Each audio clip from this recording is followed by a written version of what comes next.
martabani baland qiladi. Nima deganda Rasululloh sallallohu alayhi va sallam aytdilar: "Isbag'ul vuzu ala makari."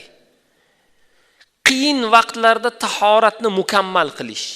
Ya'ni havo sovuq, lekin tahoratni mukammal qiladi. Havo sovuq. Bo'ldi, peshinni qazo qilaman, asrga bitta tahorat qilib 3-4 tasini o'qib olaman, deydi ba'zi odamlar. Sovuq, qiyin vaqtlarda tahoratni mukammal qilgan odam. Masjidlarga ko'p qatnash, bu gunohni o'chiradi, martabani baland qiladi. Bir namozdan so'ng kelgusi namozni kutish, bu ham martabani baland qiladigan ovozlardan, amallardan. Mana bu yechim, birodar. Mana bu yaxshilik, mana bu fazilat.